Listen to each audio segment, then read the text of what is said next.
In this video, we're going to show you how to install the lower control arm on your Ford Taurus located behind your rear wheels. Using a 19mm socket, loosen and remove the lug nuts.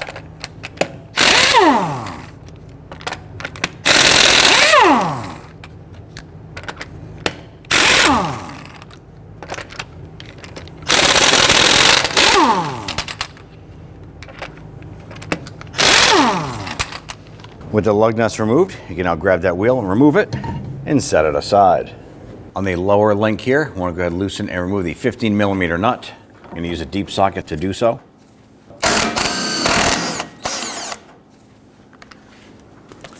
Pop that out. Repeat for the other side. With the other link disconnected, we can take our sway bar, swing it down and out of the way. I'm going to put our jack on the outer portion here of our lower control arm. We're not going to raise the vehicle, we're just going to apply some slight upward pressure just to hold it in place. Now let's go ahead and loosen the nut on the backside of our knuckle to control arm bolt. We're going to go ahead and use our 22mm socket. We use a 24mm wrench on the nut side.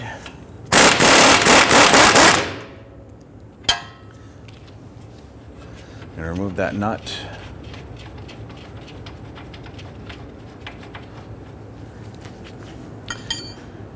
Now before we remove this bolt, you want to pay attention that this spring is under pressure and your jack is holding that there. Now for safety reasons, I'm going to go ahead and use a strap here to go ahead and hold that spring.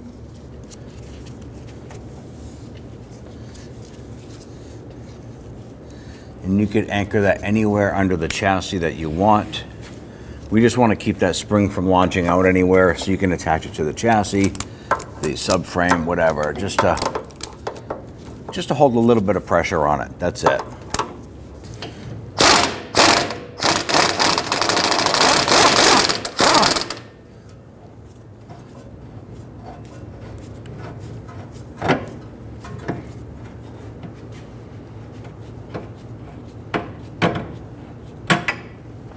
We're going to slowly lower down our control arm here, and what we're doing here is we're releasing the spring pressure off of this.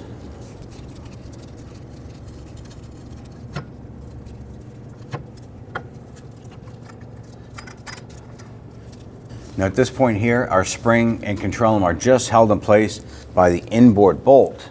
Now our inboard bolt is bolted to the cradle itself. I want to go ahead, loosen and remove the bolt from the other side. I want to be careful because at that point the control arm will start to drop down.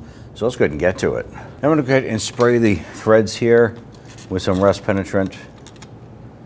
Gonna let that soak in a little bit. I'm going to use our 21mm socket on the other side.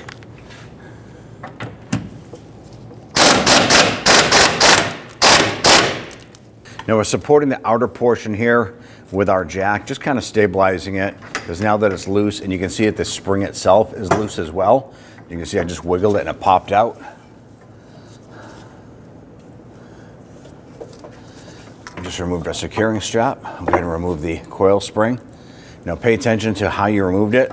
I'm going to go ahead and put a yellow mark on this here, and then a yellow mark up here telling me that this is the top of that coil spring. I'm just going to use a crayon, mark that, and just put a mark up here. You get busy and distracted doing things, so you want to go ahead and make sure that you take care of things accordingly, and don't forget that. Now let's go ahead and go back to the inboard bolt. We're going to continue to loosen and remove that, and then we can go ahead and pull this out.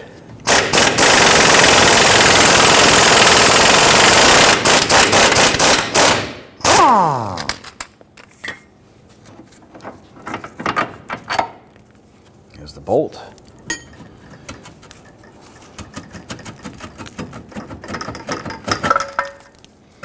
There you have it.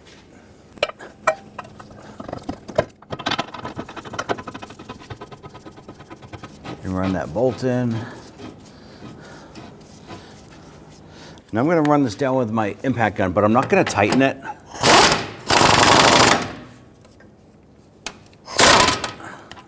We want to get it just bottomed out. We want to make sure that this is still loose, but we'll tighten it by hand. There we go. Now on our old control arm, we want to go ahead and swap over the lower spring insulator here. Now there's a little clip on the forward portion. There's a little button that pops through. We want to access that through the bottom side. I'm going to use a pocket screwdriver. You could use whatever screwdriver or tool you have. So just go ahead and work that clip down. And then we're going to go ahead and use our pocket screwdriver to go ahead and push in on the little retainer tabs here.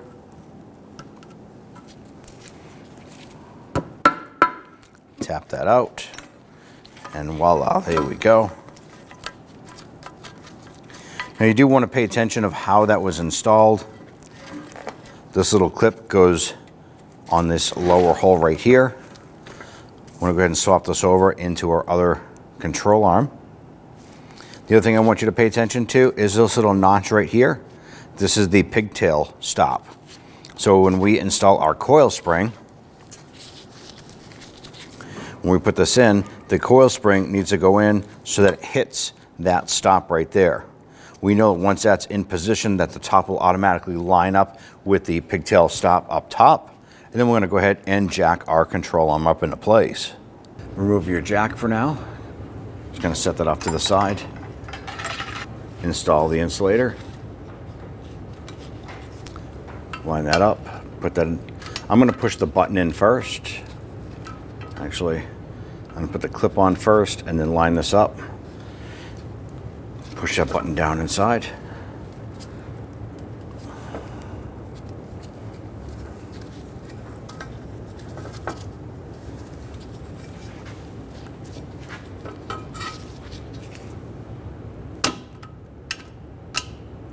Here it is.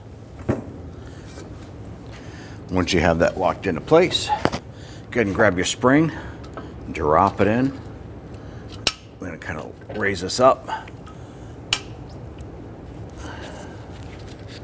Now, as we raise this up, I want to make sure that the upper portion of the spring is lined up with the rubber insulator up top.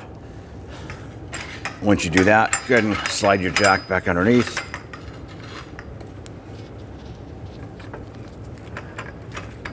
And go ahead and raise this up.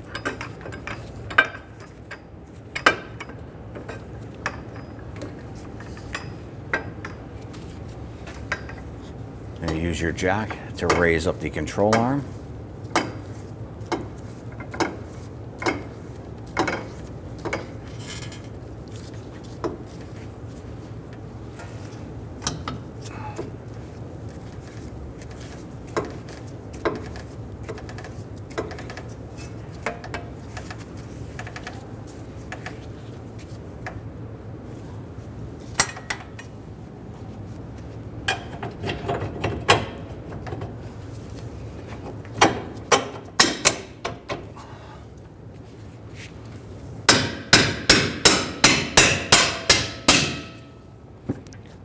Going to install the nut on the other side.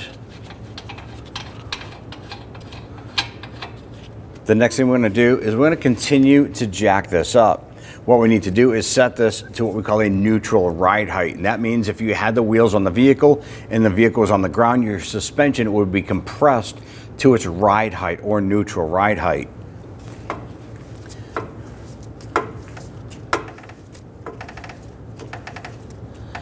We're going to jack this up until our vehicle just starts to shift off of our lift. Now at this point here, what we're going to do is we're going to tighten and torque these in position. The reason why we do this here is if you tighten this in its drooped position, it's going to cause our bushings to bind when you let it down on the ground. It's going to push up and it's going to twist on these bushings. You don't want that. That's going to give you a stiff ride height, premature bearing, tearing, and wear, and it's going to just be all around just a bad thing for all of your suspension. Let's go ahead and tighten this down. We're going to tighten this, and we'll tighten the inboard bolt, and then we'll torque them both. Let's go ahead and torque the bolt here going into the subframe to 159 foot-pounds. Let's go ahead and torque the control arm to knuckle bolt here to 196 foot-pounds.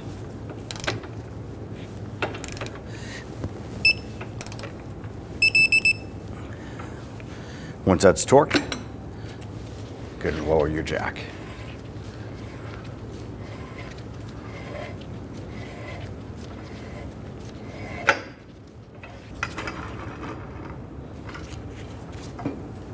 install your sway bar end link.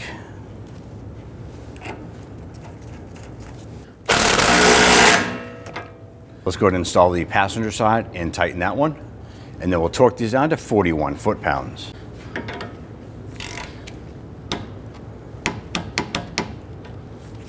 Repeat for the other side. Now at this point here, if you need to repeat this process, you can go ahead and do the same thing over there. Don't forget, you do want to have the vehicle properly aligned after altering or replacing any suspension component. Grab your wheel, get that put onto the studs. Now we're going to go ahead and install all of our lug nuts by hand, and once we get them started, we'll go ahead and snug them down.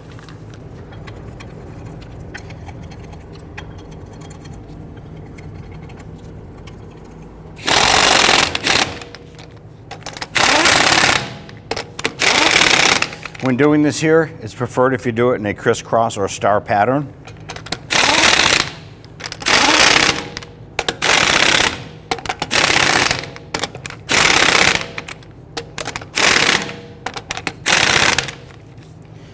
Now let's go ahead and torque them down. Now let's go ahead and torque down our lug nuts to 100 foot-pounds. Now preferably you want to do this in a crisscross pattern.